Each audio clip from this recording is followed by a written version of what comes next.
Family மே 8 வந்து mother's day வருது. So நம்ம பேஜ்ல நியூ மாம்ஸ் அண்ட் உங்களோட மாம்ஸ் இருப்பாங்க, அவங்களுக்காக ஒரு சூப்பரான ஆம்பர் வந்து லான்ச் பண்றோம். என்னென்ன ப்ராடக்ட்ஸ் இருக்கும் நான் ஒன்னு ஒண்ணா காட்டுறேன். இதுல வந்து பாத்தீங்கன்னா ஹாப்பி மதர்ஸ் டே அப்படின்னு போட்டு பாக்ஸோட வந்து வந்துரும். இது உள்ள வந்து ஒரு சூப்பரான இந்த ஹார்ட் பில்லோ, தென் வந்து ஒரு ஸ்க்ரன்ச், வந்து பாத்தீங்கன்னா வந்து ஒரு கஸ்டமைஸ் பென் வித் நேம், தென் வந்து ஒரு ஹார்ட் கீ செயின். இதுல வந்து ஃப்ரண்ட்ல நேம் வரும், பின்னாடி வந்து மெசேஜ் வந்து கஸ்டமைஸ் பண்ணி வரும்.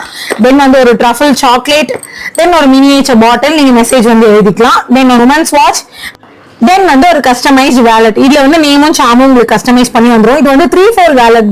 உங்களுக்கு கார்டு ஹோல்டர் இருக்கும், போட்டோ ஹோல்டர் இருக்கும், தென் வந்து பாத்தீங்கன்னா போனும் வச்சுக்கிற மாதிரி மல்டி யூஸ்க்கு வந்து யூஸ் பண்ணிக்கலாம். அண்ட் இது வந்து பியூர் லெதர்ல வந்து நம்ம வந்து லான்ச் பண்ணிருக்கோம். தென் இது கூட ஒரு சூப்பரான மாம் ஃப்ரேம் வந்து உங்களுக்கு வரும், ஒரு டேபிள் டாப் ஃப்ரேம். இதுல வந்து போட்டோவும் நேமும் உங்களுக்கு கஸ்டமைஸ் பண்ணி வந்துரும். இந்த எல்லா ப்ராடக்ட்டும் சேர்த்து இதோட பிரைஸ் என்னன்னு சொல்லுங்க பாத்தீங்கன்னா ஜஸ்ட் 999 ஃப்ரீ ஷிப்பிங். உங்களுக்கு இந்த ஒரு காம்போ வேணும் அப்படின்னா ஸ்கிரீன்ல இருக்க நம்பருக்கு வாட்ஸ்அப் பண்ணி ஆர்டர் பிளேஸ் பண்ணிக்கோங்க. Tata bye.